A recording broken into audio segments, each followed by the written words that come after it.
Alhamdulillahirrabbilalamin wassalatu wassalamu ala asyrafil anbiya'i wal mursalin wa ala alihi wa sahbihi ajma'in. Allahumma salli ala sayyidina Muhammad wa ala ali Muhammad. Allahumma faqihna fid din wa alimna ta'wil. Amin amin ya rabbal alamin. Okey, sebelum kita mulalah kelas kita,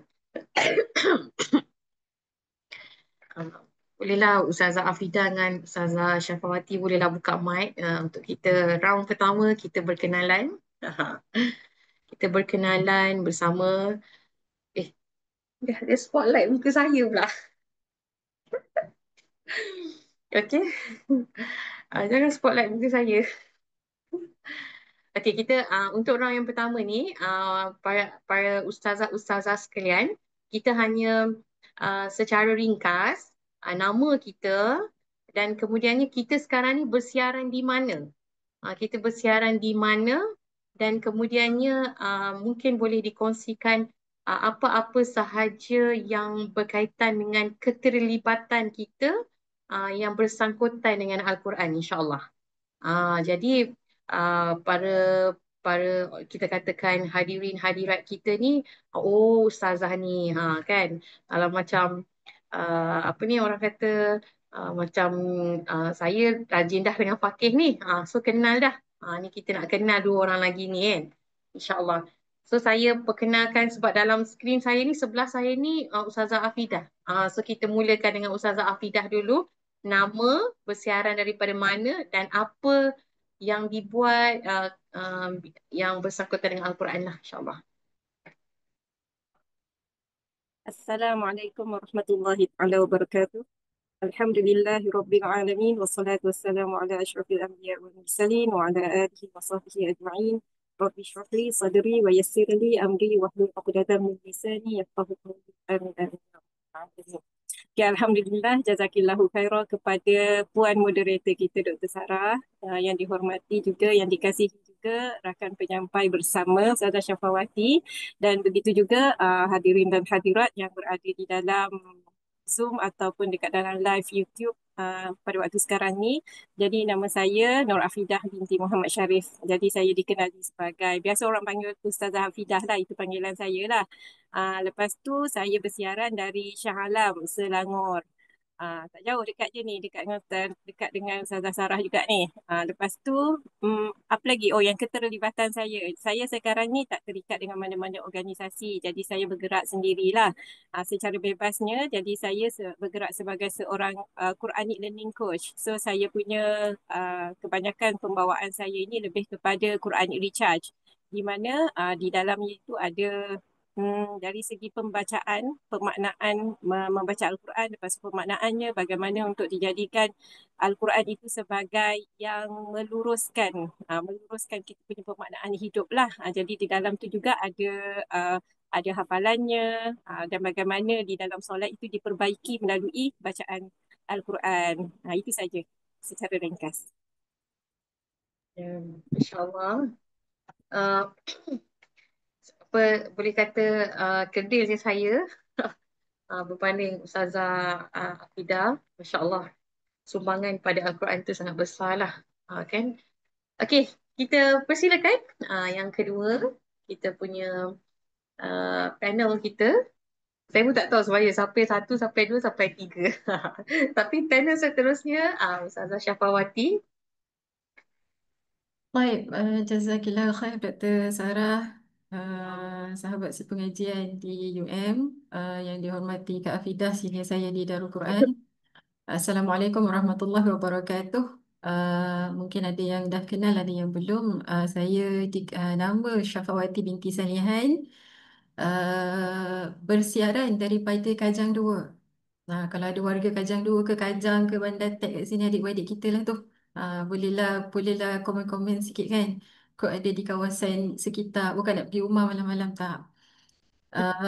Penglibatan dengan aktiviti ataupun program-program berkaitan dengan Al-Quran, penglibatan saya lebih kepada jemputan sebagai penceramah ataupun pengkuliah lah, sama ada di masjid atau surau. Pernah terlibat sebagai panel jemputan untuk convention dan seminar yang berkaitan dengan Al-Quran, terutamanya berkaitan dengan wanita dalam Al-Quran. juga terlibat sebagai fellow pendidik di Tadabbur Center dan juga bekerja sekarang juga dalam bidang tahfiz sebagai pensyarah tahfiz di Universiti Tenaga Nasional dan sedang menyambung pengajian juga dalam bidang Al-Quran, khusus berkaitan dengan kisah Nabi Yusuf alaihissalam, kaitannya dengan penulisan novel. Jadi salam ta'aruf, salam pengenalan dengan semua. Saya serahkan balik pada Dr. Sarah. Okey, terima kasih. Jadi saya harap hadirin-hadirat muslimin-muslimat sekalian dah berkenalan lah dengan kedua-dua panel kita. So saya tak payah perkenalan dengan diri saya. Okey, kita akan pergi ke round yang pertama. Boleh kita mesra sikit? Serius ya. Kenapa saya minta perkenalkan diri? Kerana buat para pendengar peserta sekalian, jika anda telah mendaftar kelas surah Maryam kita, anda akan bertemu dengan kami bertiga. Kita akan nantilah tunggu poster tu keluar lagi. Siapa ni siapa, anda akan bertemu dan mungkin dengan mengetahui background daripada sebentar tadi akan menaikkan rasa ingin masuk kelas dengan semangatnya, insyaAllah. Okey. Jadi kita pada malam ni perbincangannya adalah lebih bersifat santai, tapi macam biasalah, santai tapi sampai, di mana kita akan ada round yang pertama, iaitu setiap panel akan diberikan masa 10 minit untuk mengupas berkaitan dengan perbincangan hari ini, iaitu surah Maryam dan realiti kehidupan. Okey. Jadi kita akan bagi 10 minit dan selepas 10 minit tu Ustaz Zuhairi kata dia masuk dah waktu tu. So saya dah teruslah, saya akan terus bagi teruslah pada Ustaz Zuhairi. Dia tak nak bagi saya handle, tak apa. Okey. So Ustazah Afidah ke Ustazah Syahwati ke saya nak mula dulu ni?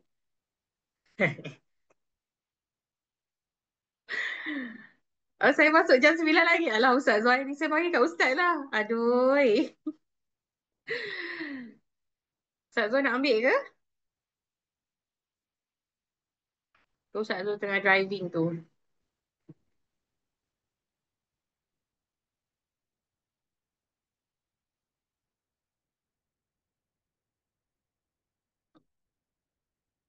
Okey, tak apa, tak apalah. Ustaz Zul tengah ni.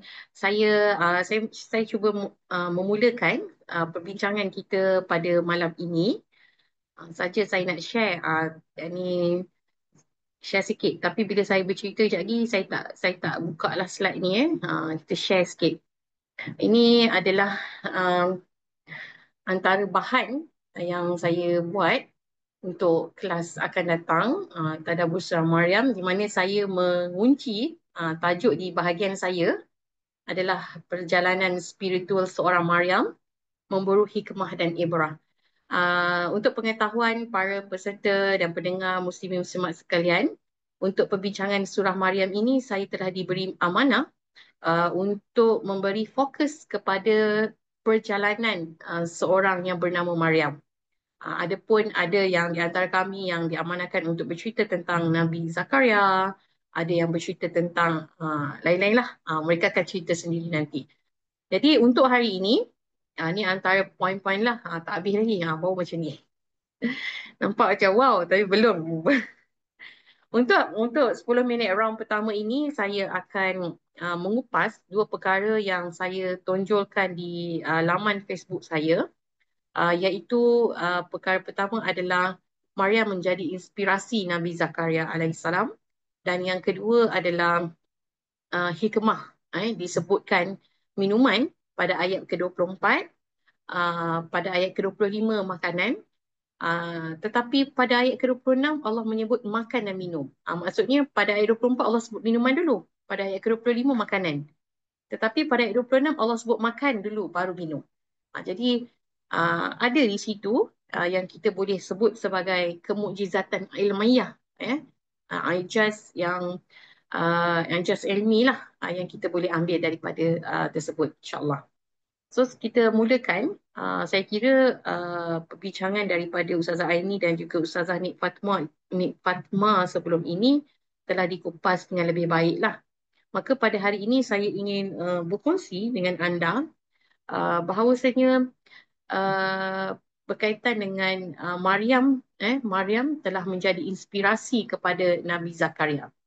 Jika dilihat penafsiran oleh Asy'arawi, dikata kisah Maryam yang disebut dalam surah Ali Imran mendahului kisah Nabi Zakaria dan Nabi Yahya. Bukan sekadar satu susunan naratif, tetapi mengandungi hikmah tarbawi dan rohani yang mendalam. Sebab tu saya menggunakan kalimah inspirasi. Okey, di mana keinginan Nabi Zakaria ini ingin sangat untuk memiliki zuriat yang orang kata lahir dari pengamatan terhadap ketakwaan dan kemuliaan Maryam di mihrabnya.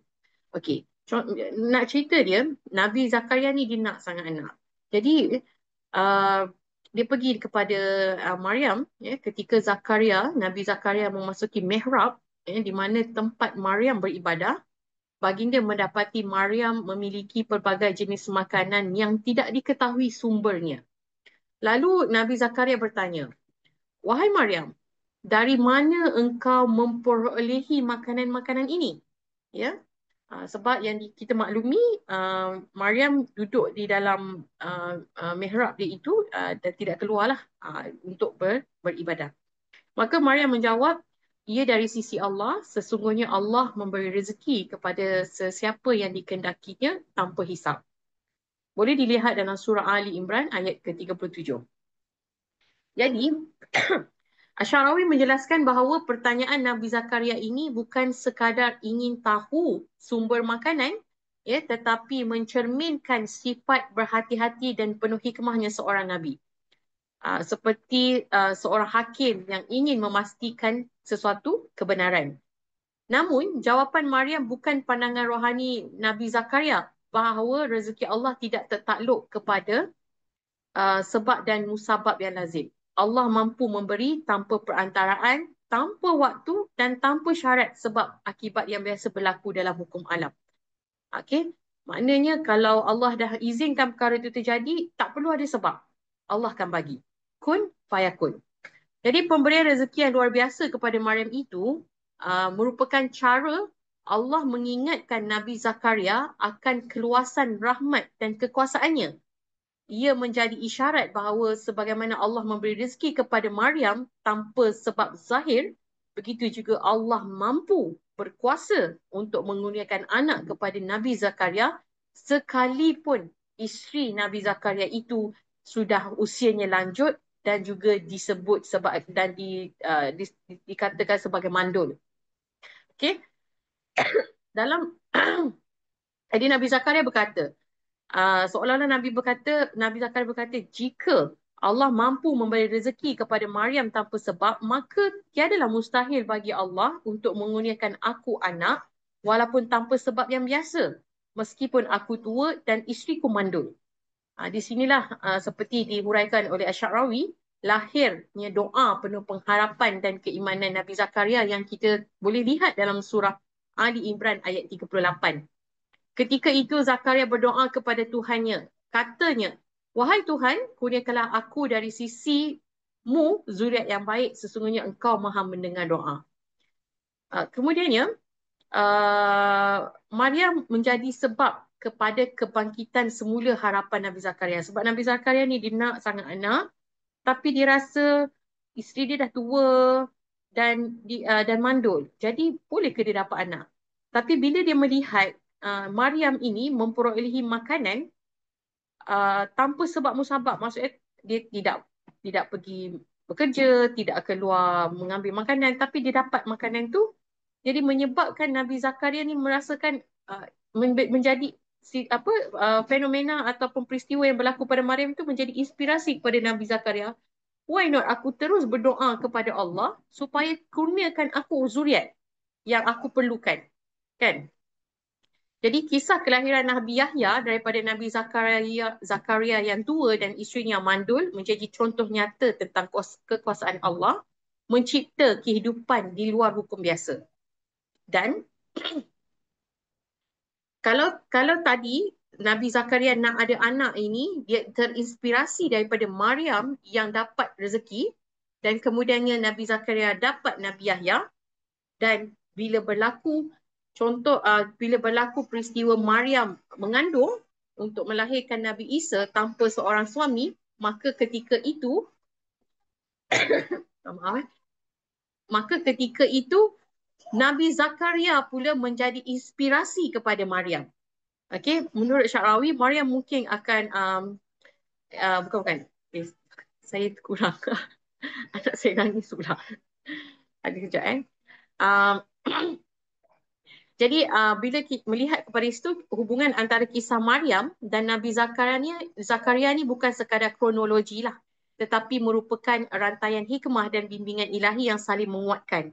Maryam menjadi inspirasi doa Nabi Zakaria, tetapi kisah Nabi Zakaria yang kekal, yakin, berusaha bersungguh-sungguh dan percaya kepada qada dan qadar Tuhan itu menjadi peneguh keimanan kepada Maryam yang ketika diuji mengandung seorang anak tanpa seorang suami. Okay. So pada surah Maryam ayat ke-21, demikianlah perintah Tuhanmu, perkara itu adalah mudah bagiku.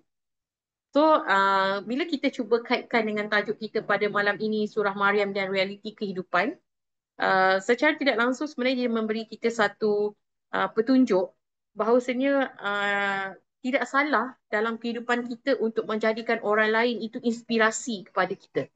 Apatah lagi benda yang dapat dalam Al-Quran lah. Tapi kalau dalam kehidupan biasa kita, tidak salah untuk kita menjadikan orang lain itu inspirasi kita selagi mana perkara yang kita inspirasikan itu tidak membelakangi syarak. Contohnya kita melihat bagaimana kesungguhan seseorang itu berniaga. Contoh-contoh bisnes. Okay? Dia bangun awal pagi, dia bersungguh-sungguh, dia tak scroll TikTok memanjang, dia tak scroll Instagram memanjang. Jadi dia memperolehi kejayaan atas kesungguhan dia tersebut. So, kita boleh jadikan dia, walaupun dia tu orang kata apa, bukan Islam, tapi kita boleh jadikan dia sebagai satu inspirasi untuk kita bekerja keras bersungguh-sungguh. Tapi bila kita nak jadikan dia inspirasi, kita jangan melepaskan dari sudut syarak tu lah. Kita kekal dengan solat di awal waktu, memperbanyakkan sedekah dan sebagainya. Kita boleh menjadikan orang, kalau kita tengok pula orang tu dia baik sangat, akhlak dia baik, kita katakan cakap tak pernah melenting, kalau bercakap dengan kalau dituduh, difitnah, dia tak pernah melenting. Jadi kita boleh mengambil dia sebagai satu inspirasi untuk kita apply dalam hidup kita. Dan sebenarnya memang dalam kehidupan kita ini, saya kira kita memerlukan orang lain untuk menjadi inspirasi. Dan kita juga boleh menjadi inspirasi kepada orang lain. Macam Ustazah Syafawati, dia ada anak murid dia. Dia boleh menunjukkan satu kedua yang anak murid dia boleh terinspirasi untuk menjadi seperti dia. Okay? So, itu pada yang pertama. Yang pada yang kedua, saya nak sebut hikmah pada ayat ke-24 dalam surah Maryam ini. Lalu ia diseru dari sebelah bawahnya, janganlah engkau berduka cita, wahai Maryam. Sesungguhnya Tuhanmu telah menjadikan di bawahmu sebatang anak sungai. Okey, peristiwa ini berlaku di saat Maryam dia hampir nak bersalin. Dia nak bersalin, dia keluar daripada persembunyian dia itu. Jadi, dalam keadaan Maryam hampir bersalin, tetapi tiada siapa di sisinya, seperti lazimnya seorang isteri ditemani suami atau saudara terdekat, yang mana teman itu adalah untuk memberi semangat dan menyalurkan sedikit kekuatan untuk melahirkan. Jadi bila Maryam dia mengandung tu kan, dia dah terpisah dengan orang lain, masyarakat, termasuk ibu dan bapa dia. Maka ketika dia tengah sakit untuk melahirkan itu, jadi yang bersama dengan dia adalah Allah lah. Allah lah yang bersama dengan Maryam. Allah lah yang menghiburkan Maryam, iaitu dengan pemberian air minuman. Maksudnya di bawahmu sebatang anak sungai untuk diberikan minuman lah. Dan kemudiannya pada ayat ke-25, dan gegarlah ke arahmu batang pohon tamar itu, supaya gugur kepadamu buah tamar yang masak. Okey, sebabkan saya punya tajuk ni adalah hikmah disebutkan minuman makanan, saya tak nak sentuh kenapa kena gegarkan pohon. Itu nanti saya akan kupaskan dalam perbincangan kelas lah. Kenapa Allah suruh gegarkan, sedangkan dia tengah sakit waktu tu. Kenapa kena gegarkan batang pohon tamar itu? Cuma apa yang saya nak katakan di sini, selepas sebut minuman tadi, pada ayat 25 ni ada sebut makanan. Jadi orang yang hampir nak bersalin ni, dia memerlukan tenaga. Dia memerlukan tenaga, dan tenaga itu datangnya daripada makanan. So saya ingatlah setiap kali saya nak bersalin tu, memang mak saya akan kata, jangan lupa makan kan. Okay. Dan makanan yang terbaik waktu tu pun adalah kurma. Memang orang dah siap-siap bekal lah. Kalau dalam beg tu, dalam beg orang kata beg nak pergi hospital tu, mesti ada kurma dah lah. Kita pula tambahlah kurma ajwa je lah. Sebab dia kecil. Kalau kurma lain tu rasa macam banyaknya nak habis. Macam tu. Okay, jadi pada ayat ke-25 ini adalah makanan. So setelah itu berjalanlah proses kelahiran Nabi Isa alaihi salam. Dan pada ayat ke-26 pula, setelah lahirnya Nabi Isa tu, Allah kata apa?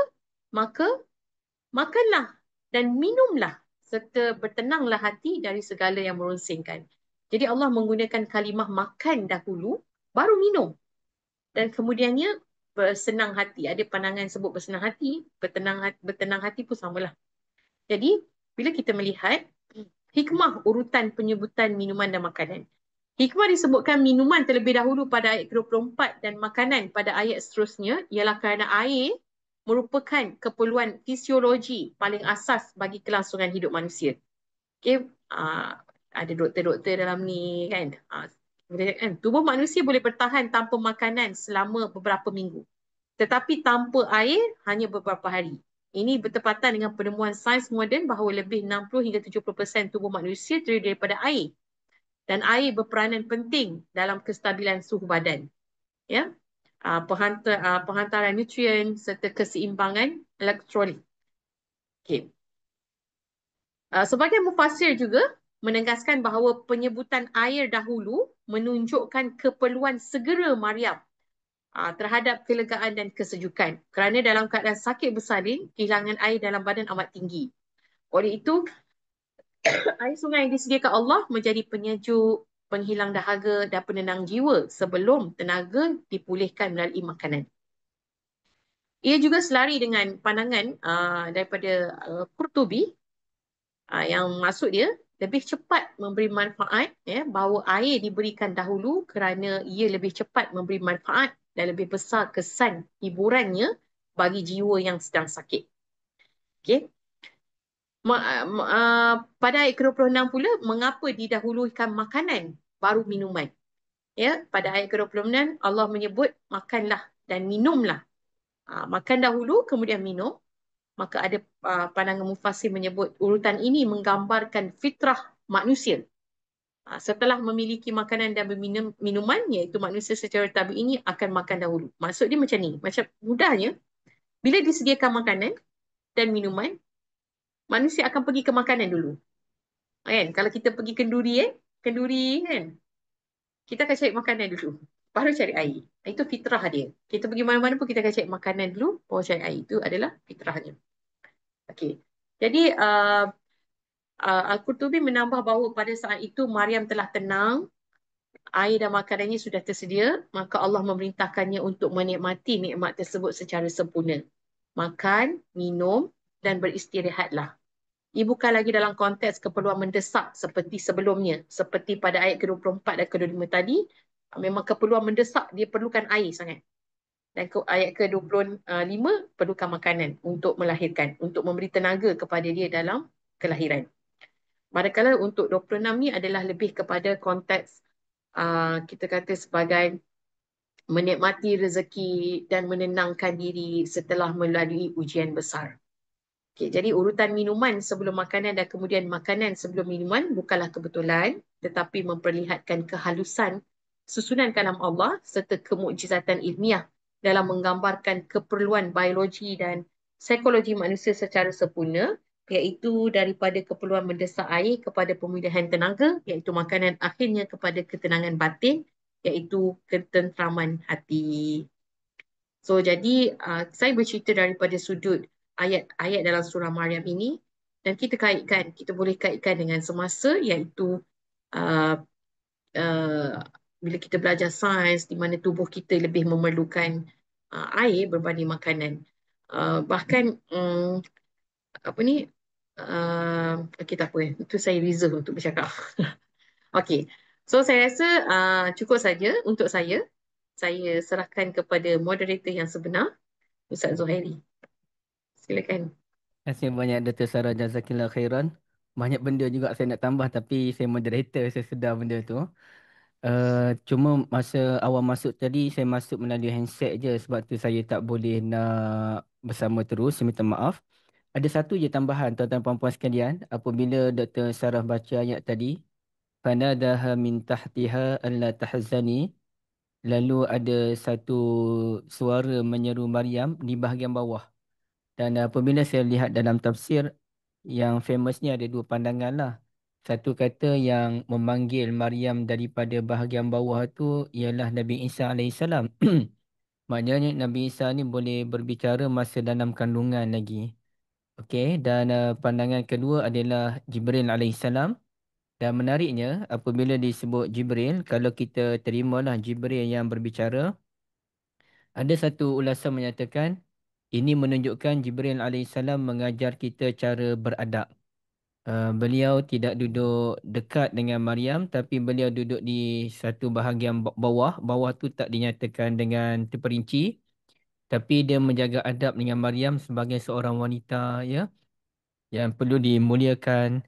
Jadi itu bagi saya satu mesej yang amat deep. Kita belajar sesuatu yang sangat bermakna, iaitu menjaga maruah seorang wanita, kan.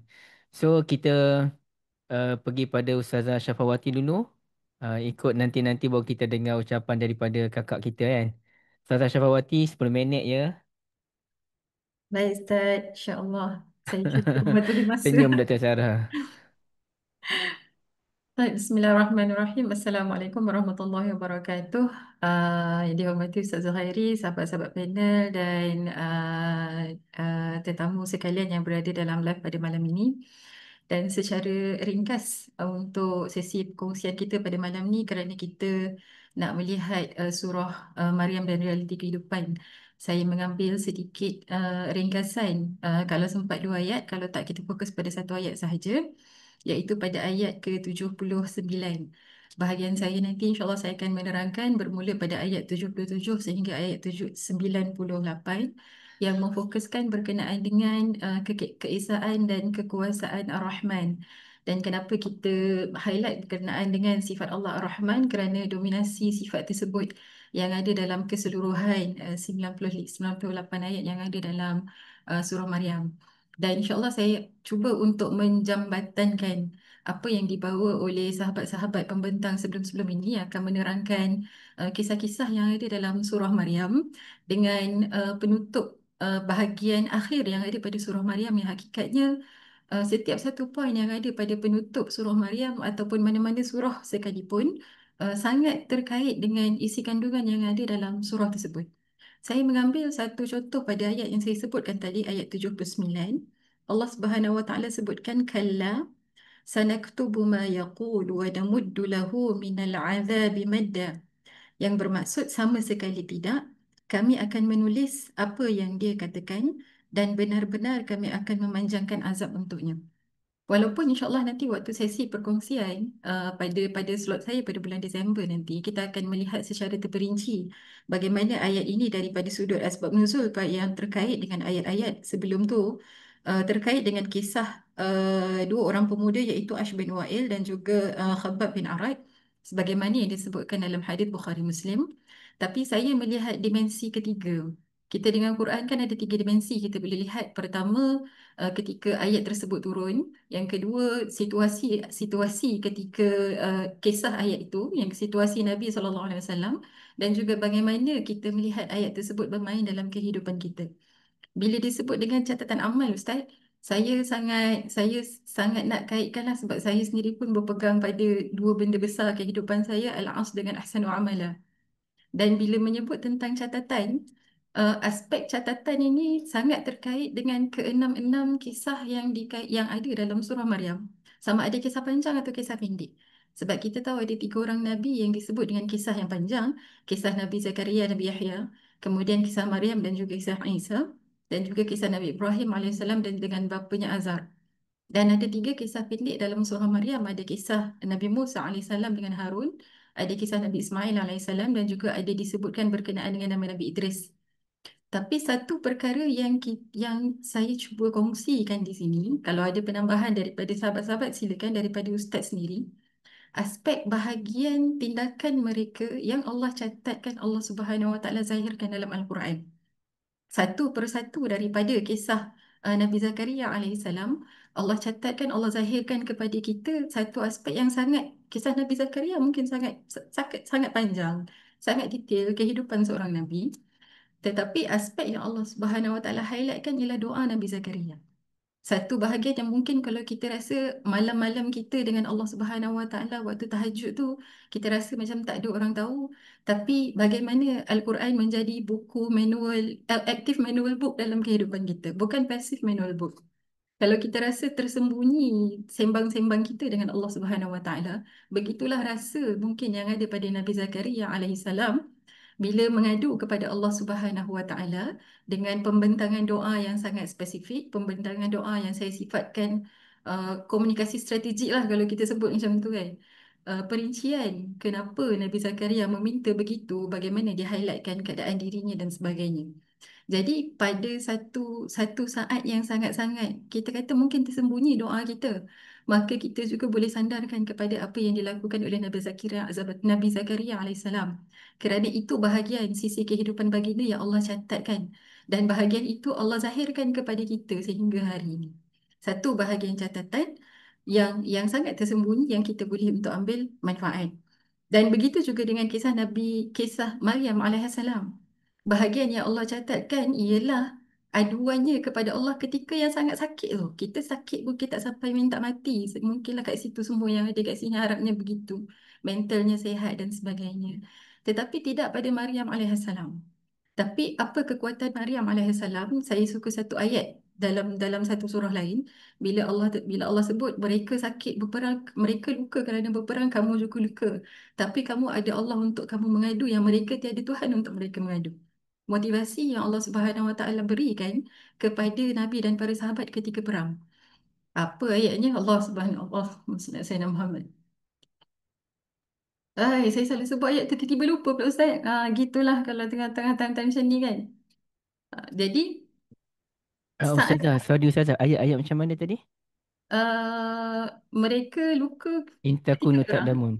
In takunu ta'lamuna fa innahum ya'lamuna kama. Tak betul. Wa tarjuna minallah ma la yarjuna. Saya ingat bahagian tu betul. In takunu ta'lamun fa innahum ya'lamuna kama ta'lamun. Kalau kamu rasa kamu sakit ketika perang, mereka juga sakit seperti mana kamu sakit. Wa tarjuna minallah ma la yarjun. Tapi kamu ada Tuhan untuk kamu mengadu di mana mereka tiada bahagian tersebut dalam kehidupan mereka. Jadi ia kembali kepada asas Al-Quran itu iaitu peneguhan hubungan kita dengan Allah Subhanahu Wa Taala melalui berbagai jalan. Yang kalau dalam ulama tasawuf sebut turuk ila ma'rifatillah ka'adadin nafa'isil makhluk. Jalan mengenal Allah itu adalah sebanyak nafas makhluk yang ada atas muka bumi. Setiap saat kehidupan kita adalah peluang untuk mendekati Allah Subhanahu Wa Taala. Begitu juga dengan kisah Nabi Ibrahim alaihissalam. Kecil mana bahagian Nabi Ibrahim alaihissalam yang Allah catatkan dan zahirkan kepada kita bila Nabi Ibrahim memanggil ayahnya dengan panggilan yang baik. Walaupun ketika itu ayahnya melakukan perkara yang memang yang sangat bertentangan dengan apa yang diperjuangkan oleh Nabi Ibrahim alaihissalam. Sekecil-kecil mana, sesunyi mana, sesakit mana. Begitulah kita tak akan dicampakkan dekat tempat yang tak ada Allah dekat situ. Cuma soalnya besar atau tidak ingatan kita, God consciousness bercerita tentang aspek ketuhanan dalam kehidupan kita. Begitu juga dengan kisah Nabi Musa alaihissalam, kisah Nabi Ismail ataupun kisah Nabi Idris. Allah Subhanahu Wa Taala menzahirkan berkenaan dengan catatan. Walaupun aspek catatan yang Allah sebutkan dalam ayat 79 adalah berkaitan catatan tindakan negatif oleh individu yang disebutkan dalam asbab nuzul pada ayat tersebut, tapi apa yang saya rasa saya sendiri, saya sangat yakin saya berpegang pada perkara tersebut. Saya selalu sebut pada pelajar-pelajar saya, sekarang pukul berapa? Jam Ustaz pukul berapa Ustaz? Jam saya 9.39. Nah, mungkin 9.40 lah kejap lagi. Kita ambil 9.39 katakan macam tu. Hari ini 9.39, 28 Oktober. Esok 9, sekejap lagi dah 9.40. Lepas tu dah 9.41. Adakah esok kita akan jumpa 9.39 malam? Esok akan datang lagi tak? Ya, 9.39 malam. Besok masih akan ada. Tapi 9.39 esok ialah 9.39, 29 Oktober. 9.40 dah jam saya. Adakah 9.40 akan datang lagi lepas tu? Ya, tapi 9.40 selepas itu ialah 9.40, 29 Oktober. 9.40 the next day ialah 9.40, 30 Oktober. Sama juga kejap lagi dah 9.41, 9.41, 28 Oktober. Kita jumpa tak tadi 9.39, 28 Oktober? Kita dah tak jumpa. Apakah catatan kita pada waktu tersebut? Sama juga dengan sekejap lagi. 9.40, 9.41 akan meninggalkan kita. 28 Oktober, kejap lagi 9.42, 28 Oktober. Sebab itu saya pegang pada apa guru saya sebut. Sehebat-hebat makhluk Allah Subhanahu Wa Taala atas muka bumi waktu ditanya pada kami. Kamu rasa apa? Sebutlah orang ni sebut matahari, orang ni sebut bulan, orang ni sebut hujan, orang ni sebut ni. Guru saya kata satu makhluk Allah Subhanahu Wa Taala yang semua benda terikat padanya ialah masa. Makhluk Allah Subhanahu Wa Taala yang sangat-sangat hebat. Jadi saya rasa satu bahagian ini insya-Allah yang kita akan perincikan lagi untuk sama-sama kita kenal aspek keesaan dan kekuasaan Allah Subhanahu Wa Taala yang Allah highlightkan kepada kita dalam surah Maryam, sisi Tuhan yang sangat pengasih, sangat penyayang. Maka di mana aspek tersebut dalam ke-66 kisah yang ada dalam surah Maryam, insya-Allah kita akan kupas waktu sesi nanti, insya-Allah. Jadi itu sahaja daripada saya Ustaz. Saya serahkan kembali pada Ustaz. Terima kasih banyak Ustazah Syafawati. Dan kalau kita perhatikan dalam surah Maryam tu, bukan hanya dalam ayat 79 ada perkataan madda kan. Dalam ayat 75 pun kalau tuan-tuan dan puan-puan perhatikan, ada perkataan madda. Kul man kana fi dhalalati falyamdud lahu rahmanu madda. Dan kalau tengok ayat tu, dia menyatakan Allah Azza wa Jal boleh memanjangkan tempoh bagi orang yang berada dalam kesesatan. Jadi madda tu dipanjangkan tempoh. Tapi menariknya kalau kita lihat dalam ayat berikutnya, tadi ayat 75, dalam ayat 76, ada juga soal bertambah. Iaitu bertambah petunjuk. Wa yazidullahu allazina ihtadaw huda. Jadi kalau dalam bab kesesatan dipanjangkan tempoh perkataan madda, tapi kalau bertambah petunjuk perkataan yazidu digunakan. Itu pun satu benda yang menarik jugalah daripada sudut kajian bahasa. Terima kasih banyak Ustazah Syafawati. Bila Ustazah Syafawati kata duduk bincang apa makhluk yang paling kuat tu, saya duduk ingatkan jawapan, saya dah fikir dah jawapannya masa, tapi saya ingat ada satu perbahasan lain, jawapannya semut. Sebab semut adalah makhluk yang kecil tapi boleh angkat benda yang lebih besar daripada badan dia. Itu ada dikupas oleh Ibn Hajar dalam kitab Fathul Bari. Jadi Ustazah Fidah, tapi sebelum saya jemput Ustazah Fidah buat makluman tuan-tuan dan puan-puan sekalian, sekarang ni kalau di YouTube kita ada dalam 33 orang, Alhamdulillah, agak ramai. Dan di sini kita ada 75, jadi 100 orang lebih jugalah sebenarnya. Jadi saya jemput yang ada di Zoom, ada di YouTube untuk menghidupkan suasana dengan memberikan pandangan dan juga persoalan. Mungkin lelaki saya dan juga akhi Faizuddin Mokhtar je lah yang lelaki di sini kan. Tapi tak apa. Uh, kita lelaki mungkin ikut majlis ilmu yang lain banyak lagi kan. Okey, jadi harapnya ada sebarang persoalan, kupasan dan sesiapa yang nak bercakap pun boleh maklumkan. Mungkin semacam Dr. Munirah kalau ada apa-apa nak tambah silakan dan juga lain-lain insya-Allah. Silakan Kak Fidah.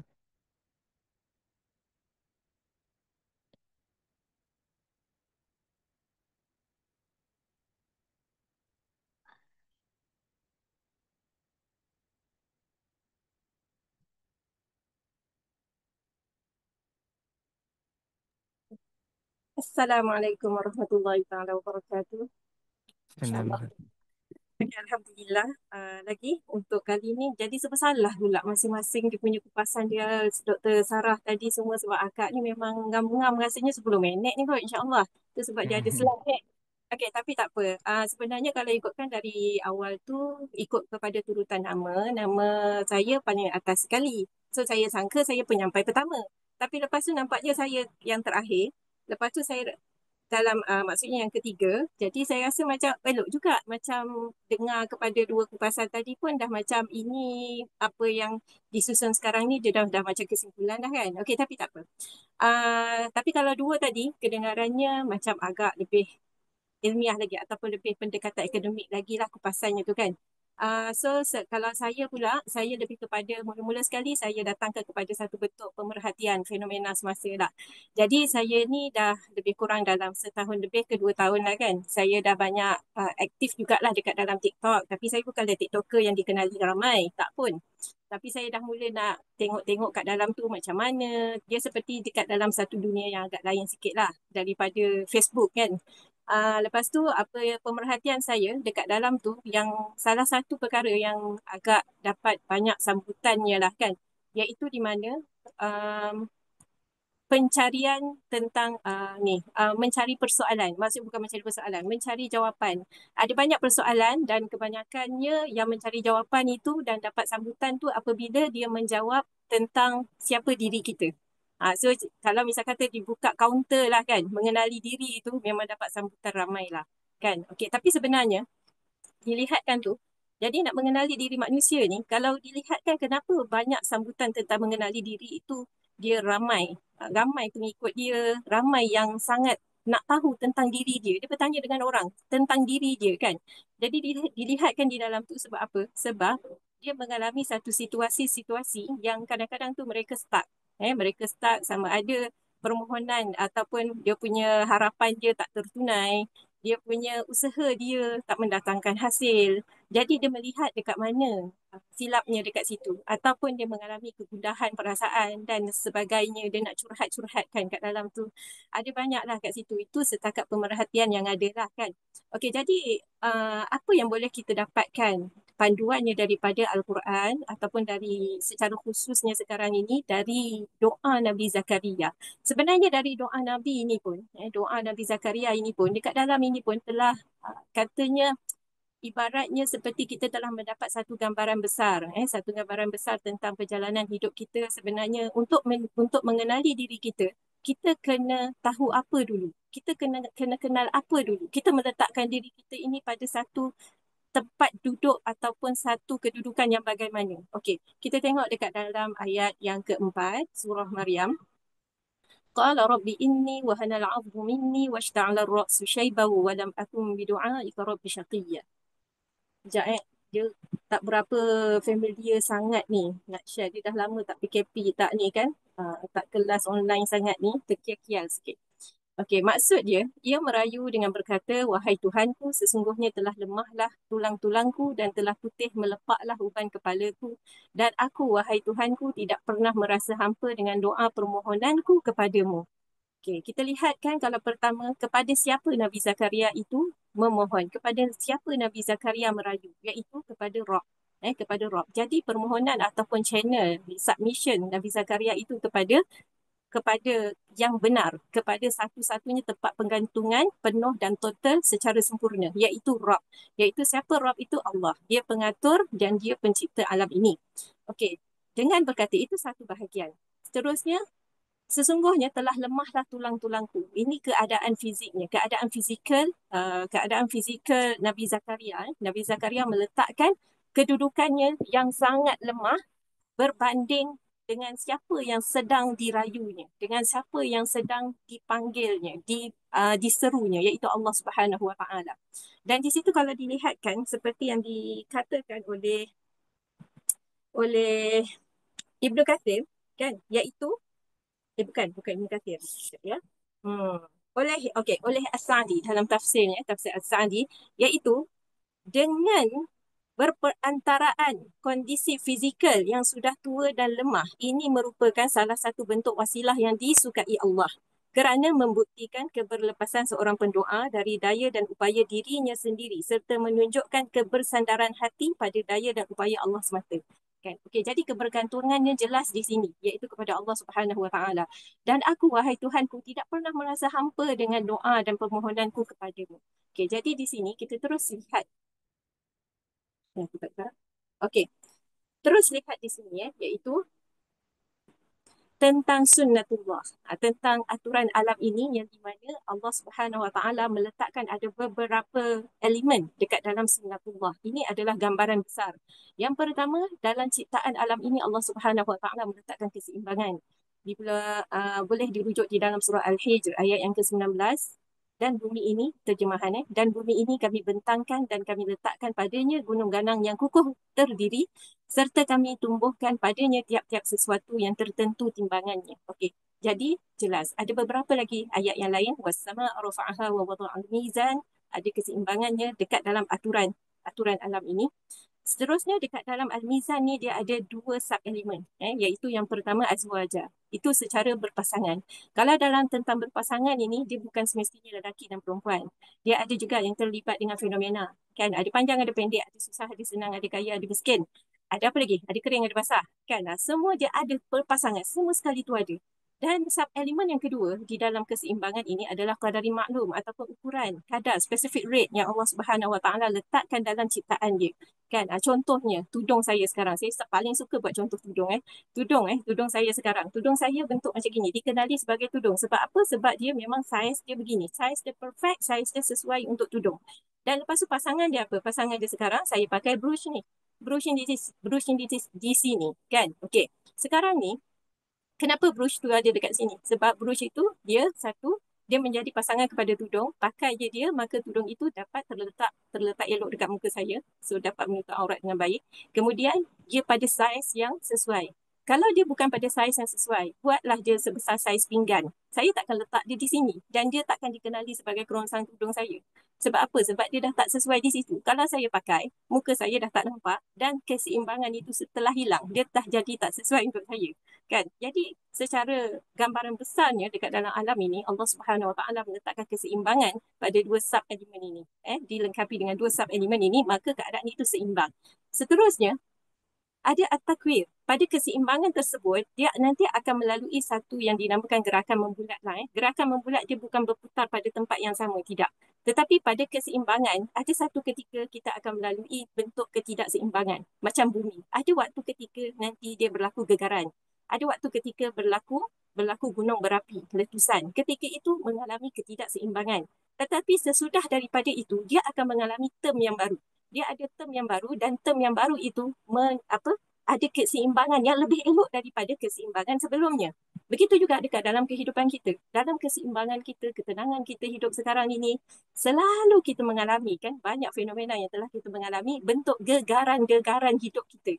Yang kadang-kadang tu kita merasakan hidup kita ni dah jadi kadang-kadang tu kita rasa macam dah seperti tu sudah tidak ada lagi harapan untuk kita pada hari esok. Tetapi berlaku dia dah jadi seperti sejarah lama. Dia dah jadi, dah sudah berlaku dah. Bahkan kalau kita mengalami lagi situasi yang sama, kita lebih elok lagi mengatasinya. Kan? Itu maksudnya lah. Jadi itulah dia punya ni. Dia punya, dia punya kata kitaran dia begitu. Tetapi dia bukan pada kitaran yang sama ya. So yang ini terkait dengan apa yang Ustazah Syafawati sebutkan tadi, iaitu masa yang pukul 9.40 hari besok, dia dah bukan 9.40 hari ini. Begitulah dia pergantian siang dan malam. Hari malam yang sama, waktu yang gelap tetapi bukan malam pada hari yang sama dengan yang hari ini. Siang yang sama dengan yang hari ini punya lain. Itu dia punya perkaitan dia. Seterusnya, dia begitulah dia. Keseimbangan itu kemudian melalui ketidakseimbangan, kemudian keseimbangan lagi sampai bila? Sampailah tiba waktu detik ajal dia. Itulah tempoh masa yang ditetapkan. Kan? Tempoh masa yang ditetapkan bagi sekalian makhluk dekat dalam alam ini. Itu dia punya katanya sunnatullah begitu. Sampai waktu sehinggalah dekat dunia ini pun semua sekali sampai pada waktunya dia akan semua mati. Dia akan semua mati. Begitu. Kan? So begitulah juga setiap satu benda kita mengalami ini walaupun pada sekecil-kecil perkara kan. Kita mengalami sakit.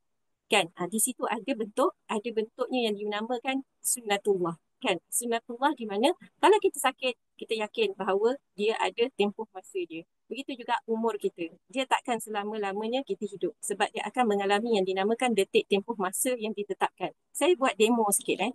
Saya biasa guna stopwatch. Tapi hari ni mana tak stopwatch saya? Saya guna charger. Okay, charger ni. Okay. Sekarang ni charger ni, kepala charger ni kepala charger.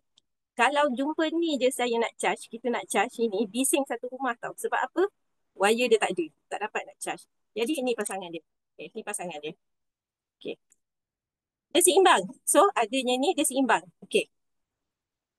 Lepas tu, ada berlaku sesuatu. Okay, saya buat contoh je lah ni. Berlaku sesuatu gegaran. Yang menggegarkan dia lah ataupun yang buatkan dia pusingan itu berlaku kan. Okay, berlaku. Ni tengok Saya orang yang belajar fizik ni dia kata, Ustazah ini macam belajar fizik je sebab ada force kan. Ya, belajar fizik tu pun untuk melihat tanda kekuasaan Allah ni. Kita tengok sini.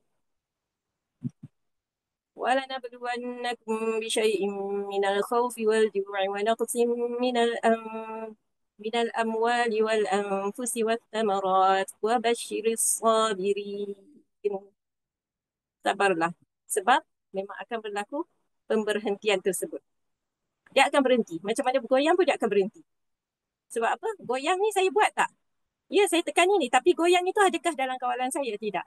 Di dalam ini pun, dalam goyangan ini pun ada kekuasaan Allah Subhanahu Wa Taala. Okey. Jadi itu. Jadi sekarang ini semua makhluk tertakluk di dalam sunnatullah ini. Semua sekali. Tidak ada yang terlepas. Jadi kepada siapa Nabi Zakaria memohon?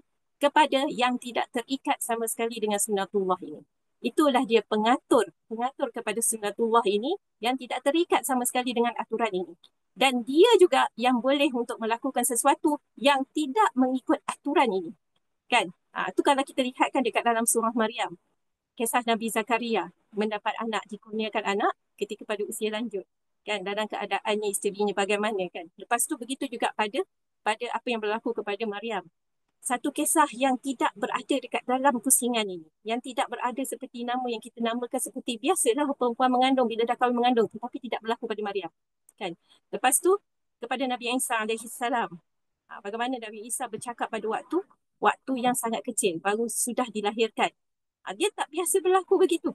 Begitu juga kepada Nabi Yahya. Kalau Nabi Yahya ni saya suka highlight lah sebab kat situ ada kutil kita bagi quwwah wa atainahul hukma sabiyya, iaitu pada usianya sabiyya tu kanak-kanak, dia lahir baby kemudian kanak-kanak kan. Tetapi kalau dilihatkan situ dekat dalam surah Ar-Rum, tempoh masa ataupun fasa umur ni dia ada lemah, kuat, kembali lemah kan.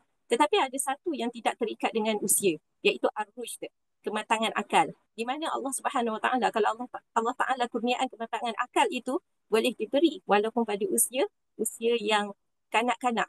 Bahkan dia punya kematangan itu mengalahkan orang yang lebih tua lagi. Dah ada yang tua pun, ada orang tua dia tak matang-matang lagi. Lebih teruk daripada budak kecil. Kan? Okey, itu. Lepas tu, apa lagi? Kepada Nabi Ibrahim AS. Yang kita tahu Nabi Ibrahim AS apa yang berlaku kepada baginda. Sepatutnya api membakar, tetapi api tidak membakar. Tak membakar, tidak menghanguskan kulit baginda. Juga kepada Nabi Musa AS, kepada Nabi Ismail AS. Jadi itulah dia. Dekat dalam surah Maryam ni, banyak didatangkan kisah-kisah bagi hambanya yang di mana kepada hambanya ini berlaku peristiwa-peristiwa yang tidak ada di dalam aturan ini.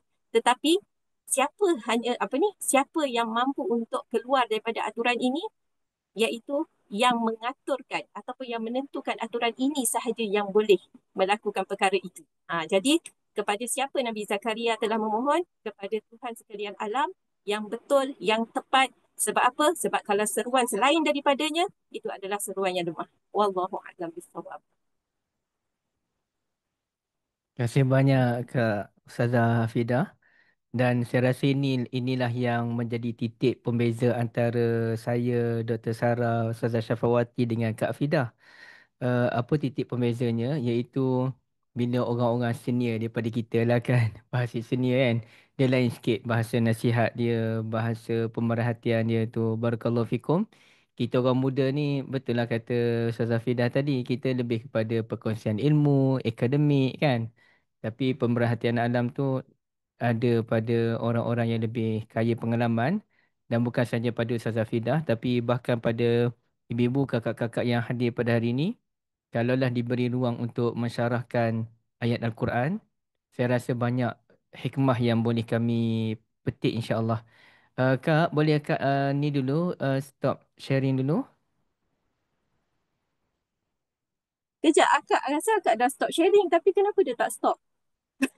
Okey, itu satu misteri yang perlu mungkin kita keluar daripada lingkaran yang akak sebut tadi atau query tadi. So akak sebagai pembuat dia, akak saja yang boleh mengatasinya. Saya boleh juga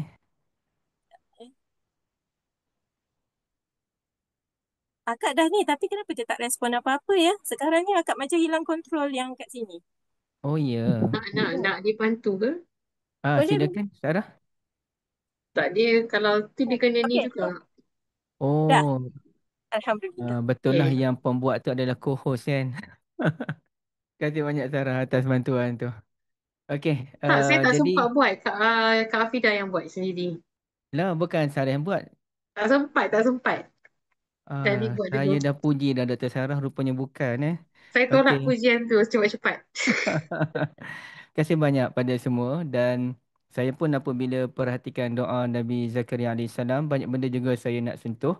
Tapi menarik kalau kita perhatikan mula surah Al-Isra cerita tentang ada orang tua iaitu imma yablughanna indakal kibara ahaduhuma aw kinahuma fala takun lahumā uff. Apabila salah seorang ibu bapamu sampai usia lanjut ataupun kedua-duanya maka apa-apa-apa kan. Okey, kemudiannya dalam surah Al-Kahfi pun ada cerita orang tua juga iaitu Nabi Musa alaihissalam. Banyak lagi lah cerita orang tua tu ada lagi antaranya lah masa Nabi Musa alaihissalam berjumpa dengan Nabi Khadir alaihissalam, baginda pun sudah tua pada masa tersebut. Dan dalam surah Maryam pun ada cerita orang tua juga iaitu Nabi Zakaria alaihissalam yang mana telah beruban kepala, tak dikatakan beruban rambut tapi kepala merangkumi rambut, misai, janggut, jambang semuanya telah putih dan disebut isti'al. Washta'ala tu maknanya terbakar. Bila terbakar tu keseluruhannya tanpa berkecuali semuanya telah putih. Jadi sebelum saya kembali kepada Dr. Sarah dan pusing yang kedua ni saya harap tidak begitu lama. Lagipun kita ke kelas kan. Ini intro je. Tuan-tuan dan puan-puan sekalian, saya juga nak jemput lah. Sekejap, sekejap, sekejap, sekejap. Sekejap ya.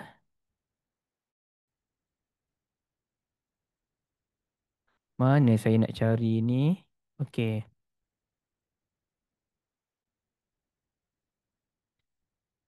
Mana-mana yang telah daftar program Tadabbur Surah Maryam, Alhamdulillah.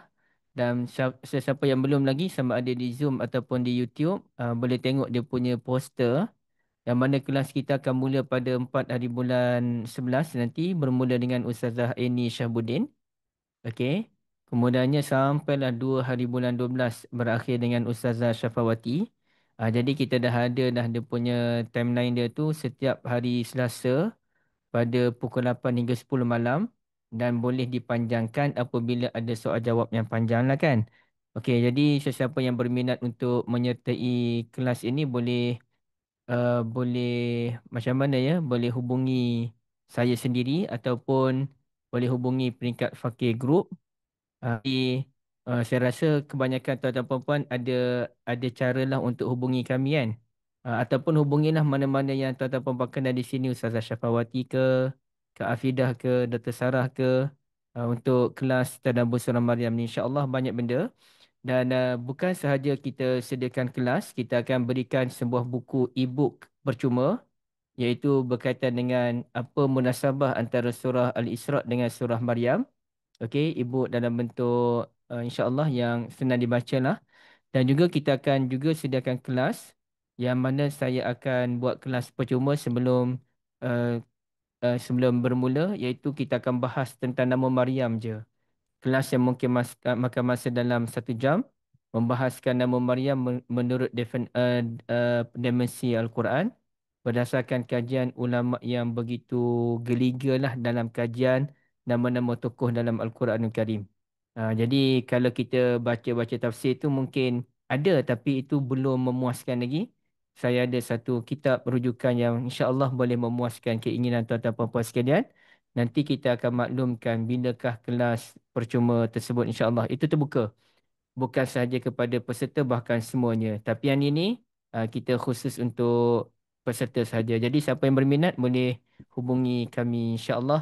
Jadi ada sebarang persoalan di peringkat tuan-tuan dan puan sekalian?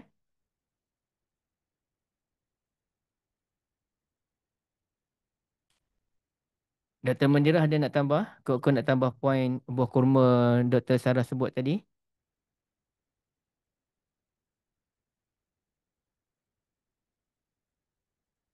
Tak ada eh? Okey, kalau macam tu saya persilakan dalam masa yang tidak begitu lama lah kot, dalam 5 ke 7 minit. Saya tahu Dr. Sarah tak boleh 7 minit, dia kena 17 minit. Tapi sabar ya Doktor. 5-7 minit untuk menambah ulasan dan juga kiranya penutup lah masing-masing ya insyaAllah. Jam ya. um, kesimpulan aku ya, kesimpulan aku insyaAllah. Kesimpulan ni untuk perbincangan Mariam, saya khususkan pada Mariam lah. Dia adalah um, suatu perbincangan yang cukup menarik dan sebenarnya ada beberapa persoalan yang kenapa contoh kenapa uh, spesifikkan surah Maryam ini uh, bercerita menspesifikkan kisah Maryam ini dalam surah Maryam. Berbanding kalau kita tengok Asia. Asia Asia adalah wanita syurga juga. Kenapa tidak ada surah yang spesifik tentang dia? Begitu juga dengan isteri dan isteri Nabi Lut dan juga Nabi Nuh. Kenapa tidak ada surah yang menspesifikkan tentang mereka? Jadi punya hikmah di situ. Antara lainnya saya boleh sharekan adalah kerana kalau isteri Nabi Lut, Nabi Nuh dan Asia itu sendiri, kisah itu akan berulang termasuk pada masa kini. So berbanding dengan Maryam, kisah dia tak akan ada pengulangan kerana dialah satu-satunya wanita yang hanya Allah berikan pada dia dapat lahirkan anak tanpa suami. Itu antara hikmah dia. So kita akan bincang lagi lah lebih lanjut perkara tersebut dan bagaimana peranan bagaimana Maryam itu kita katakan dari satu sudut kita boleh melihat dia adalah satu ujian kepada dia dalam keadaan diri dia tu terpelihara, dijaga, dibesarkan sebagai orang yang uh, kuat agama tetapi diuji dengan ujian yang agak berat. Dan akhirnya ujian itu sebenarnya adalah bila dia redha dengan ujian tu, dia adalah satu kemanisan yang sangat sangat sangat orang kata sangat besar lah dan dia menjadi susuk tubuh yang menginspirasikan orang lain dan of course yang paling besar adalah kedudukannya di sisi Allah Azza wa Jal. Saya boleh simpulkan sebegitulah. Jadi mungkin sebab itulah ramai orang perempuan je kot yang jual ni. Padahal semua orang kena tahu surah Maryam bukan soal tentang seorang perempuan saja tetapi dia soal tentang ayat Allah mengambil ibrah. Betul, kalau surah Ali Imran pun mula Nabi Zakaria dulu baru Maryam. Surah Maryam pun mula Nabi Zakaria dulu baru Maryam dan kemudiannya tokoh lelaki je kan semua kan. Ya, betul. Sama Tapi apa sebab dia nama nama dia Maryam orang pun tak mau. Macam surah An-Nisa juga lah. Ustaz Zul sebut An-Nisa. Orang lelaki tak mau dengar. Dia nak dengar tu yang tiga. okey. Mas nak wasulah soal rumah Oh yang tu je dia nak dengar eh. Okey. Surah Ar-Rijal pun tak ada kan? Surah An-Nisa ada, surah Ar-Rijal tak ada. Tapi ala kulin ada ramai ada banyaklah surah yang nama lelaki kan macam Ya. Luqman, Nuh dan sebagainya. Dr. Sarah, saya ada satu soalan dulu iaitu Dr. Sarah kan buat kajian tentang makanan halal tayyib dan tadi Dr. Sarah tentang fakuli washrobi wa qurri aina dan saya nak sebut macam ni ada dua kaitan kan mohon Dr. Sarah syarah. Fakuli washrabi, makan minum. Kemudiannya makan dan minum tu ada kaitan dengan waqarri aina. Dan Mhm. kemudiannya kalau kita lihat dalam ayat bab-bab makan benda halal halal tayyib ni, dia disusuni dengan perintah wala tattabi'u khutuwati syaitan. Jangan kamu ikut khutuwat syaitan kan. Jadi macam menunjukkan makan minum ni ada unsur memberikan ketenangan. Makan minum juga ada unsur boleh membantu kita untuk lawan dengan syaitan. Mohon ulasan ringkas, Doktor. Sebab ni macam ni lah. Kalau saya boleh soalan terceduk soalan dia macam ni. Sebab tu dalam Islam itu mengajar kita untuk berada di wasatiyah, bersederhana. Setiap benda dia ada lebih kelebihan dan ada kekurangan. Jadi dalam soal ini, secara soalan terkejut ini, saya boleh katakan bahawasanya uh, dalam soal aspek makanan tu pun kita kena bersederhana lah. Maknanya kalau macam konteks kita pergi contoh kita pergi kenduri, kita ambil cukup untuk diri kita. Maknanya kan ada kadang-kadang keadaan sedap semua ambil banyak lepas tu tak habis. Jadi sebenarnya makan itu sebab ialah tengah hari kelaparan, makan. Makan cukup sekadar, jangan berlebihan. Sebab kalau lebih tu yang membazir itulah yang mendekati perbuatan syaitan lah. Itu daripada sudut jumlah. Daripada sudut contoh, kandungan nutrisi dia. Macam Nabi SAW pun ada hadis yang mengatakan tidak boleh campur di antara pemakanan kurma dan juga kismis.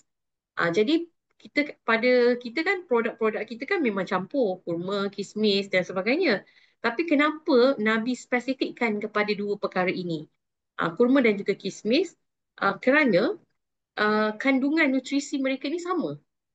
Okay, kandungan nutrisi sama, jadi dia akan ada aspek berlebih-lebihan dalam pemakanan tersebut. Jadi itulah larangan Nabi ke atas jangan makan kedua perkara ini secara serentak. Dia aspek yang tidak dilihat secara jumlah makanan itulah, tapi dia secara nutrisi. So bila kita mengkaji tentang makanan, bercakap tentang makanan itu, kalau nak dikaitkan dengan Ustaz Zul cakap tadi, okay, makan dan minum dan memberi ketenangan, dan saya teringat hadis Nabi SAW yang dituturkan oleh baginda, iaitu sebarkan salam kan, sebarkan salam, kemudian berilah makan kan Ustaz kan. Mm-mm. Jadi satu benda perkara yang menariklah kat situ yang kita boleh dapat ibrah adalah makanan ini sebenarnya memberi kegembiraan kepada orang lain. Makanan yang termasuk juga adalah minuman memberi kegembiraan kepada sesiapa sahaja. Termasuklah kepada susuk tubuh Maryam ini yang baru selepas melahirkan. Jadi dihidangkan dengan makanan dan minuman, dia menjadi kegembiraan kepada pada diri dia lah. Itu signifikan pada kita dari sudut kehidupan kita lah. Pendek je. Okay, terima kasih. Terima kasih Dr. Jazakillah khairan. Ustazah Syafawati, Ustazah bahas yang ayat-ayat hujung nanti dalam kelas. Saya pun baru perasan Ustazah, ayat surah Maryam ini dia bermula dengan suara yang perlahan Nabi Zakaria alaihissalam. Nidaan khafiyah. Dan pada hujung pun cerita tentang suara juga. Aw tasma'u lahum rikza ataupun suara sayup-sayup kan. Jadi itu membezakan antara dua benda yang berbeza. Suara perlahan Nabi Zakaria alaihissalam itu suara orang yang tunduk kepada Allah Azza wa Jal. Manakala rikza adalah suara orang yang sombong yang diberikan balasan oleh Allah Azza wa Jal. Dan kemudian kalau kita lihat ayat dalam surah Maryam ni hujung-hujung tu, dia kebanyakannya da kan madda, wafda, apa lagi ya? Saya tak tengok sekarang ni wudda. Jadi ia adalah satu rima yang sangat cantik. Jadi sesuai dengan Ustazah mengkaji surah Yusuf sebagai Ahsanul Qasas, macam mana Ustazah boleh cerita sedikit keindahan rima Al-Quran ini sedikit dan kemudiannya Ustazah bolehlah nak tambah dan penutup untuk perbincangan kita. Baik, Ustaz, ini pun tak aci soalan terkejut juga ni macam Sarah ni. Ah, alah Ustazah boleh jawab sebenarnya kan. Secara Biasa-biasa je. secara khusus berkenaan dengan rikmah dalam Al-Quran, mungkin saya boleh kaitkan dengan apa yang Allah Subhanahu Wa Taala sebut dalam ayat 97 bila Allah kata fa inna ma yassarnahu bilisanik. Salah satu Mm-mm. aspek huraian pada ayat tersebut ialah Oh, kalau melihat kepada apa yang diberikan kepada Nabi SAW, kita tahu Al-Quran ini diberikan Sallallahu pada bahasa kaum Nabi, bahasa Nabi SAW. Dan kalau orang Sallallahu. tanya, saya orang Malaysia, bahasa Arab bukan bahasa saya, tak, message itu ialah message universal, bukan semata-mata berkenaan dengan bahasa tersebut. Jadi pendekatan Al-Quran ialah pendekatan realistik, sama ada kita melihat daripada sudut rikmah bahasanya ataupun message yang ada dalam ayat tersebut. Jadi mungkin Ustaz boleh tambah berkaitan dengan rikmah itu, saya tidak mahir berkenaan dengan bahasa. Cuma daripada sudut pendekatan Al-Quran, kalau saya boleh kaitkan dengan aspek masa tadi dengan apa yang Dr. Sarah sendiri bawa, memang Al-Quran akan membahaskan berkenaan dengan bagaimana menghadapi sesuatu keadaan, bagaimana mengurus, bagaimana berhadapan, bagaimana nak menyelesaikan kehidupan kita, bukan semata-mata berkenaan dengan apa yang kita hadapi, tetapi bagaimana kita menghadapi keadaan tersebut. Kalau kita bercerita berkenaan dengan apa yang kita hadapi, maka sampai bila-bila kita ni takkan boleh nak nampaklah persamaannya. Allah Subhanahu Wa Taala sebut dalam surah Zumar atau surah Zukhruf, ahum yaqsimuna rahmata rabbik, nahnu qasamna bainahum ma'ishah, kami dah bahagikan kehidupan kamu, wa rafa'na ba'dahum fawqa ba'di darajat, kami tinggikan darjat kamu daripada sebahagian lain, tapi fungsinya liyattakhidha ba'duhum ba'dan sukhriya, supaya kamu saling memberikan manfaat. Yang lebih ada tugasnya memberi, yang kurang ada tugasnya mencari. Jadi kalau yang lebih memberi, yang kurang mencari, maka kita ni akan saling memberi manfaat antara satu sama lain. Maka di situ saya kaitkan dengan aspek masa tadi, di mana setiap masa kita ialah berkenaan dengan bagaimana kita menghadapi keadaan tersebut. Jadi training yang terbaik ialah solat lah. Saya sangat sukalah aspek tersebut. Kalau kita rasa kita mengulang pengucapan yang sama, tapi sebenarnya mungkin kita belum sampai lagi kepada merasai ucapan kita yang kita sembang direct dengan Allah Subhanahu Wa Taala dalam solat tu ialah ucapan yang terbaik. Ialah sembang-sembang yang terbaik dengan Allah Subhanahu Wa Taala. Kalau time tu lah kita hilang, teringat kunci dan sebagainya, mungkin sebenarnya kita belum merasai apa yang kita baca tu ialah ucapan dan saat yang terbaik yang perlu untuk kita nak manfaatkan bila kita bersembang direct dengan Allah Subhanahu Wa Taala. Kembali kepada soalan berkaitan dengan rikmah yang Ustaz Zuhairi sebutkan tadi, ia berkaitan dengan salah satunya yang saya boleh kongsikan ni setakat yang terlintas yang Ustaz rujukan, mungkin Ustaz boleh bagi kot. Berkaitan dengan bagaimana Allah Subhanahu Wa Taala menyantuni mereka yang bersama dengan Al-Quran ini dengan pendekatan yang berbeza. Maka bagaimana Allah Subhanahu Wa Taala membawa pada kita daripada sudut mesej Al-Quran, pendekatan dan sebagainya, perkara tu yang kita nak dapatkan dalam kehidupan kita. Supaya setiap saat yang kita lalui itu, kita isi dengan perkara yang bermanfaat, walaupun sekadar kita teringat sesuatu ataupun terlintas sesuatu, tangan nak melakukan sesuatu. Tetapi setiap sesuatu tu ialah perkara yang akan ada catatan kat sini pada setiap saat. Kita tak nak benda tu ada kat sini. Kita tak nak perkara yang berlaku saat tadi memberikan kesan pada saat ni. Saat ni dah bakul lain dah. Saat tadi dah bakul lain dah, selesaikan pada waktu tersebut, ibaratnya begitu. Maka ini bagaimana sebanyak-banyaknya bagaimana yang Allah Subhanahu Wa Taala paparkan dalam Al-Quran. Aspek bahasa tu mungkin Ustaz boleh tambah lagi Ustaz. Wallahu a'lam. Terima kasih Ustazah Syafawati. Yang saya suka Ustazah Syafawati ni dalam mana-mana pembentangan, uh, Ustazah Syafawati ni dia membuatkan kita rasa macam sendu pula. Okey, saya memang suka dengar lah. Kalau Dr. Sarah dia memang ilmiah. Uh, Akademik ialah pensyarah dia doktor kan. Dan Dr. Sarah bila dah program yang kena bentang tu pasal apa ya? Saya lupa dah. Dah selesai dah Ustaz. Dah Satu selesai baru dah. ni. Tapi dia bukan terbuka lah. Dia terbuka Indonesia, Malaysia. Macam tu lah. Dia macam Oh, universiti. Cuma agak kan. soalan dia macam tuju saya. Ya. Ya, yang Arab Saudi tu kan mungkin yelah Mm-mm. bahasa dia pun dia cerita Mm-mm. tentang hasil Okey. kajian Al-Quran dan AI. So macam otak kait. So yang seorang lagi panel Indonesia tu dia banyak cerita tentang khilafiyah berkaitan dengan Fatihah. So Oh, menarik. macam Mm-mm. saya lebih kepada aspek tadabbur. Jadi orang nak Banyak tahu pada tu ha, dia cakap, kalau ah, macam ni macam mana mau di Indonesia, kalau begini mau bagaimana ini diselesaikan. ah, Jadi ah. macam mana nak kaitkan dalam kehidupan kami. Macam tu lah, tilap pula bagi tajuk yang tu. Terus jadi Okey. banyak soalan. Harap Dr. Sarah boleh dapat bentang paper di luar negara nanti insya-Allah. Ataupun InsyaAllah. dapat jemputan di peringkat international nanti insya-Allah. Saya kan yang hari tu Jogja tu dapat dah Ustaz. Yang hari tu Jogja saya dah bentang dah. Oh, Dijemput alhamdulillah. keynote speaker. Oh Uh, iya, uh, Masya Allah. Walaupun muda dah bagi keynote speaker dah.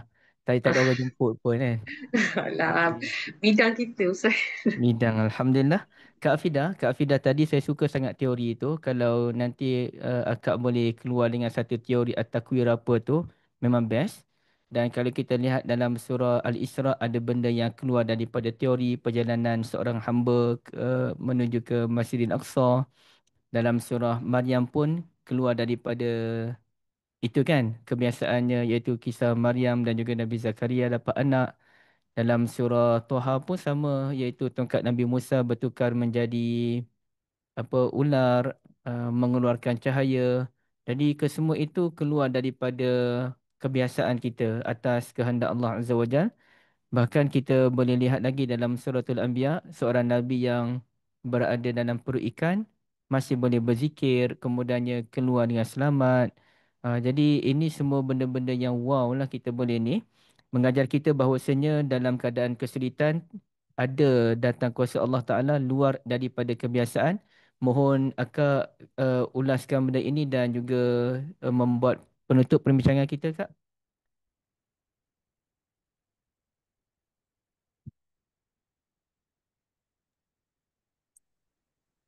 Okey.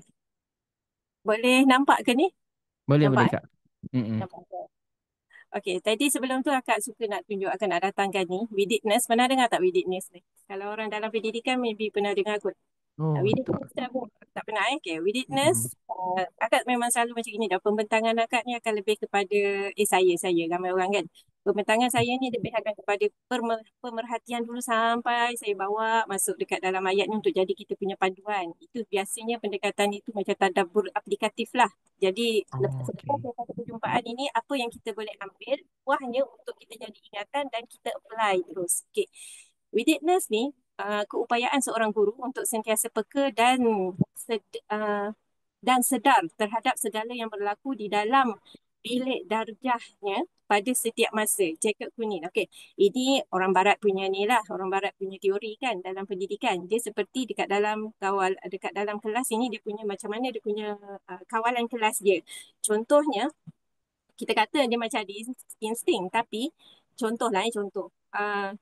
Dia nampak dekat dalam kelas tu okey je duduk. Lepas tu dia kata ada satu kerusi dekat tepi pintu. Dia pun cakap, keluarkan kerusi dari kelas. Sebenarnya okey je kalau kerusi tu ada dekat dalam kelas. Tapi dia kata keluarkan kerusi dari dalam kelas. Jadi ramai orang boleh tertanya-tanya. Anak murid boleh kata buat apa? Biarlah kat situ. Tak ada siapa pun usik kan. Tetapi rupanya sekali ada memang seorang budak ni. Dia kinestetik kan. Dia ni bergerak-gerak. Dia suka tak pandang kiri kanan. Bila tak pandang kiri kanan, bila ada sahaja objek yang tidak berada di tempat dia, contoh macam kerusi patut ada dekat meja tapi ada dekat pintu, dia boleh senang terlanggar. Terlanggar jatuh terluka. Kan? Okey. Bagi sesiapa yang diarahkan untuk gerakkan kerusi itu, bila dia tak ikut, tetapi berlaku sudah kejadian, terlanggar, ada budak terlanggar dan cedera, apa akan jadi? Apa yang guru tu akan buat? Apa yang guru tu akan kata? Kebiasaannya manusia dia akan cakap apa kan dah kata. Kan? Dia bukannya guru ni dia boleh meramal apa yang berlaku. Bukan, dia tak boleh meramal. Tetapi dia ada rasa dia punya kedekatan. Dia punya rasa kecaknaan yang tinggi. Itu dekat dalam bilik darjah. Dan sejauh mana kecanaan itu ataupun sejauh mana rasa widitness itu ada pada dia, dia depends pada sejauh mana rasa kasih dan sayang dia dekat dalam kelas. Jadi kalau kita lihatkan dekat dalam fenomena semasa kita, dekat siapa yang paling sayang, siapa yang paling sayang dengan kita, yang sampai kita rasa macam payah kita nak tipu dia, payah kita nak berahsia dengan dia, kan? Jadi kalau kita lihatkan dengan ibu kita lah, kan, selalu dengan ibu kita. Dan kita lihat bagaimana ibu kita dalam kawalan dekat dalam kelas, dalam rumah dia. Kan, kita lihat dekat dalam rumah tu kita kata macam ibu kita ni dia macam ada tangan lebih daripada 2 tau. Dia ada tangan sampai 10. Itu dia buat ini, buat semua dia boleh uruskan. Lepas tu jadi macam rumah dia tu jadi elok. Kan? Itu sampai dia itu monopoli, dia punya dominan dekat dalam rumah tu. Dia bukan memimpin rumah tu, tetapi dia punya kawalan dekat dalam rumah tu, dia susun baikkan anak dia semua elok lah itu. Okey, tu dia ada witness yang tinggi. So, sabda Rasulullah SAW. Bukan. Ni dulu Umar Al-Khattab berkata, Umar bin Al-Khattab berkata, pernah dibawa kepada Nabi SAW beberapa tawanan. Lalu ada seorang wanita yang mencari anaknya. Setelah dia menemui seorang bayi dalam kalangan tawanan, dia mengambil bayi itu, memeluknya ke dadanya dan menyusukannya. Lalu Rasulullah SAW bersabda, adakah kamu sangka wanita ini akan mencampakkan anaknya ke dalam api? Kami menjawab, tidak. Demi Allah, selagi dia mampu tidak melakukannya. Maka Rasulullah bersabda, sesungguhnya Allah lebih sayang kepada hamba-Nya daripada wanita ini kepada anaknya. Jadi sejauh mana sayang ibu kita kepada kita, itu tetap ada batasan makhluk dia. Tetapi ada yang lebih sangat menyayangi kita, kan? Yang lebih tinggi witness itu terhadap kita ini, itulah dia Allah Subhanahu Wa Taala. Pada aturannya, pada ketetapannya, itu adalah yang terbaik kepada hamba dia.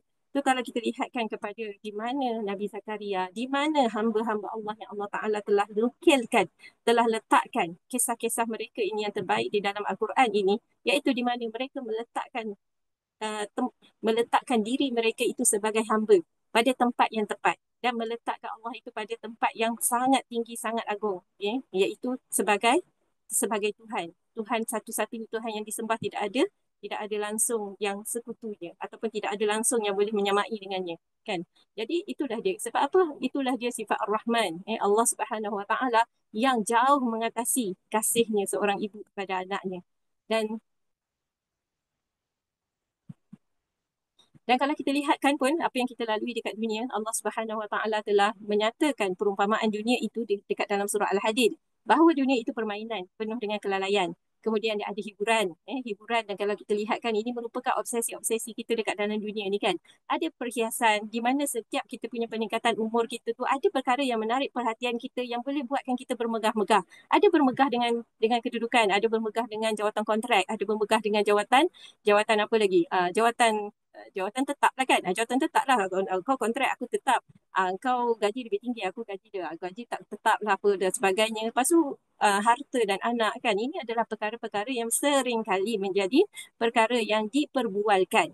Dan kalau kita lihatkan, kalau dunia itu, hidup kita ini hanya seputar ini sahaja. Kalau hidup kita itu ceritanya dunia sahaja, kan kalau kita lihatkan itu, dia akan jadi tekanan dekat dalam hidup kita. Kita nak pergi berjumpa orang pun kita jadi malas, kita jadi tak nak bercakap, kan. Aku umur dah tua tapi aku nak anak. Kalau kita nak cakap gitu dengan orang, awal-awal sekali mesti ada persepsi yang lain macam lah. Orang akan pandang, kau dah tua, apalah nak anak lagi. Ataupun cukuplah kalau masih muda tapi kahwin dah lama. Kau dah kahwin dah lama dah ni. Dia akan jadi buah mulut. Ada pandangan-pandangan sini. Itu biasa berlaku, kan. Itu kita lihatkan.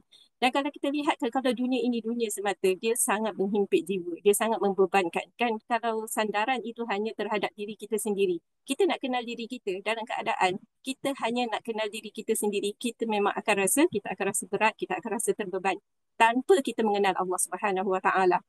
Jadi di sinilah ada pasangan kepada dunia. Pasangan kepada dunia itulah akhirat.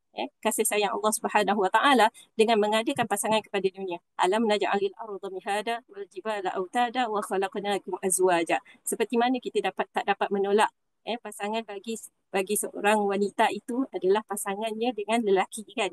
Begitu juga kita tak dapat menolak pasangan-pasangan yang lain. Begitu juga kita takkan dapat mampu menolak akhirat itu. Itu tanda kasih Allah Subhanahu Wa Taala. Sebab setiap pada kejadiannya itu merupakan bentuk keperluan, bentuk yang di mana itu adalah yang terbaik untuk kita, dan pasti kehidupan akhirat itu adalah lebih baik. 115 ini adalah sebutan dunia di dalam Al-Quran, akhirat di dalam Al-Quran, 115. Keseimbangan dunia akhirat itu bukannya berdasarkan kepada nilaian pemberat. Sebab apa? Kalau pada nilaian pemberat,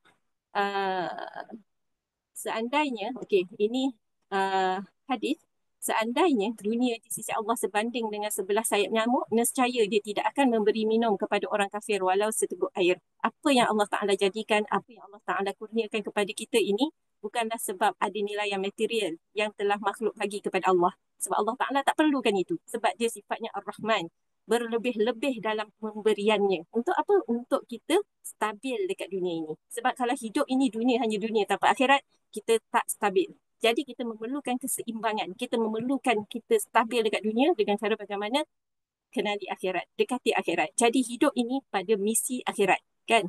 Bukan, visi akhirat. Visi akhirat dengan melaksanakan misi di dunia ini. Kan? Begitulah kalau kita lihatkan dekat dalam ayat ke-5 surah Maryam itu, di mana tujuan Nabi Zakaria itu memohon anak bukanlah sebab kata aku nak ada anak supaya ada penyambung apa, bukannya bervisi, bukannya hanya cerita dekat dunia saja, tetapi ada misi akhirat dia, ada yang di mana dia punya orientasi itu adalah orientasi akhirat, kan, untuk kata meneruskan lagi dakwah, menyampaikan lagi, memperkenalkan lagi, mengajak lagi ramai orang untuk mengenali Allah Subhanahu Wa Taala. Tetapi ada satu makhluk ini, dia mengajak kita untuk jauh daripada mengenali Allah Subhanahu Wa Taala. Itulah syaitan, yang berada kalau kat sini saya letak ayat ke-44 dah, kan.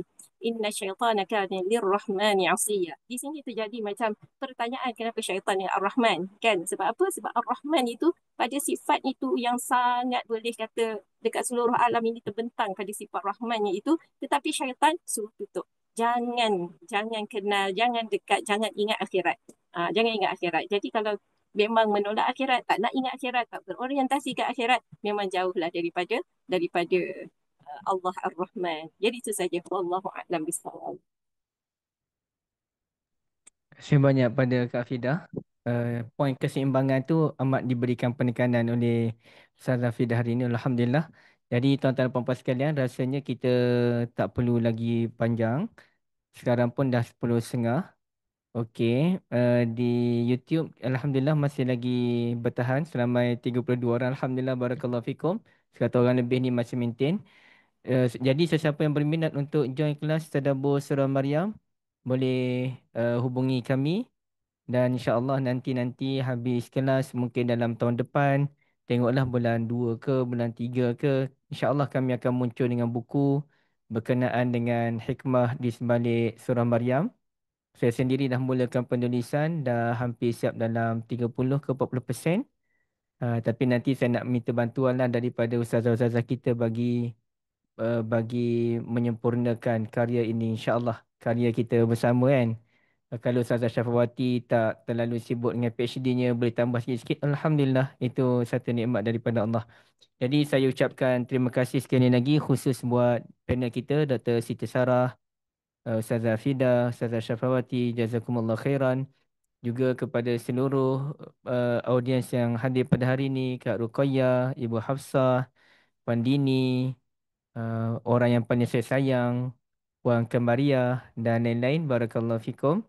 Jadi kita jumpa akan datang, kelas akan datang, kita masih ada 2 lagi dalam TikTok bersama saya pada hari Jumaat nanti, insya-Allah. Kemudiannya kelas percuma membahaskan tentang nama Maryam. Sebelum azan jangan lupa, ya. Okey, kita berhenti di sini. Terima kasih banyak sekali lagi. Assalamualaikum warahmatullahi wabarakatuh. Subhanakallahumma bihamdik asyhadu an la ilaha illa anta astaghfiruka wa atubu ilaik. Boleh, Bonda sila daftar Bonda, eh. Boleh hubungi Ustaz Ahmad.